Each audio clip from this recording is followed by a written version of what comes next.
I never intended to win a princess. In fact, when I boarded the diplomatic cruiser Vanguard's reach bound for the world of Theris, I was chasing contracts, not crowns. My name is Rowan Cade, independent negotiator licensed across the outer systems. I specialized in conflict arbitration and resource acquisition. I worked where governments didn't want their fingerprints visible and corporations didn't want their reputations risked. Theris was neither. It was the heart of the Elendari Concord, a civilization older than most of humanity's recorded history. Their cities were grown from living crystal that sang faint harmonics in the wind. Their ships were curved like blades of light. Their language carried layered meanings, tones that implied intention beyond vocabulary. They were beautiful and ruthless when necessary. The Concord had recently ended a costly border war with the Virile Syndicate. Peace required concessions. Concessions required leverage. And leverage, in ancient Elendari tradition, sometimes meant something unthinkable to humans. A binding tournament. When a ruling house faced instability, debt, defeat, or internal fracture, they could invoke the rite of binding. Through trial, contest, or auction, an heir might be pledged to an external victor. It was not slavery, as many outsiders assumed. It was contract marriage bound by law and tradition. The victor gained alliance. The house gained survival. Still, it made my skin crawl. I attended the tournament as an observer on behalf of a Terran consortium. Our interest was trade access to Elendari jump corridors. I did not expect to become a participant. The arena was breathtaking, a floating ring suspended above a canyon filled with luminous mist. Thousands watched from hovering platforms. Elendari nobles shimmered in ceremonial armor of silver-threaded silk. At the center stood Princess Erin Solthera. She was younger than I expected, perhaps the human equivalent of 25. Her skin glowed faintly with opalescent hues, and delicate patterns of living light traced her arms and collarbones. Her eyes were pale gold, steady but distant. She did not look frightened. She looked resigned. The herald's voice echoed through the canyon. By decree of House Solthera, the rite of binding commences. Victory grants covenant with the Princess Erin, heir of the third spire. 3 trials determine the victor: strategy, endurance, and final arbitration and negotiation before the High Council. Participants included virile commanders, independent warlords, and at least one corporate magnate with more credits than conscience. I intended to watch until the second trial. The endurance phase involved navigating a labyrinth of gravitational distortions, a test of adaptability and perception. One by one, contenders failed. Some underestimated Elendari physics. Others overestimated themselves. I leaned toward a Terran associate beside me. "They're compensating too late," I murmured. "The distortions aren't fixed. They're reactive." Princess Erin's gaze snapped toward me. Sharp. Aware. "You perceive the pattern?" she called from the arena floor. A murmur rippled through the audience. I hadn't realized my voice carried. I hesitated. "Yes." "Then enter." The herald stiffened. "The human is not registered." "He is now," Erin said calmly. Every instinct told me to refuse. Every rational calculation said this was political quicksand. But something in her eyes, not challenge, not mockery, curiosity, anchored me. I stepped forward. The labyrinth. The gravitational field shifted the moment I entered. Invisible currents tugged at my center of mass, twisting orientation. The path ahead shimmered. I moved cautiously, recalling the pattern I'd observed. The distortions pulsed in response to movement, adjusting to predicted trajectories. They weren't obstacles. They were anticipations. I stopped moving forward and instead pivoted laterally, stepping into what appeared to be empty air. Gasps echoed. But the field stabilized. The labyrinth was designed to trap momentum. So I refused momentum. Minutes later, I emerged at the central dais. Only 2 others had succeeded. The virile commander. And me. Erin studied me as I stepped back onto the platform. You learn quickly, she said quietly. I pay attention. Most rely on strength. Strength is predictable. Her lips curved slightly. The final arbitration would decide everything. The negotiation. The High Council assembled in a circular chamber of translucent crystal. The remaining contenders were granted 1 proposal each, terms for binding alliance. The virile commander offered fleet protection in exchange for military integration. The corporate magnate offered debt absorption for mining rights. When my turn came, I stood alone in the center. I offer nothing, I said. Shock rippled outward. The herald frowned. Clarify. I offer no fleets, no purchase, no absorption. Then you forfeit. Not yet. I met Erin's gaze. I propose nullification. The chamber fell silent.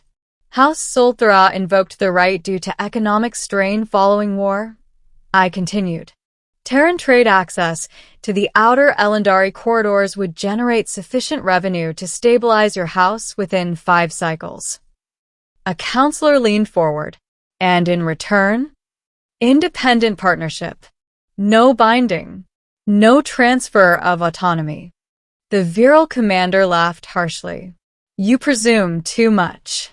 Perhaps, I said. But if the princess is bound against her will, resentment becomes instability. Erin's expression did not change, but her eyes sharpened. You speak of will, she said evenly. What of yours? I didn't come here to win a person, I replied. I came for trade. The council murmured intensely. You reject the prize? One demanded. I reject ownership. The herald turned to Erin. Princess, do you contest this proposal? For a long moment, she said nothing. Then, I do not. The chamber erupted. But tradition was clear.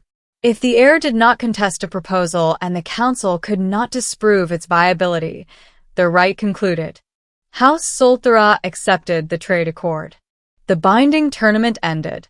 No marriage. No contract. I exhaled in relief.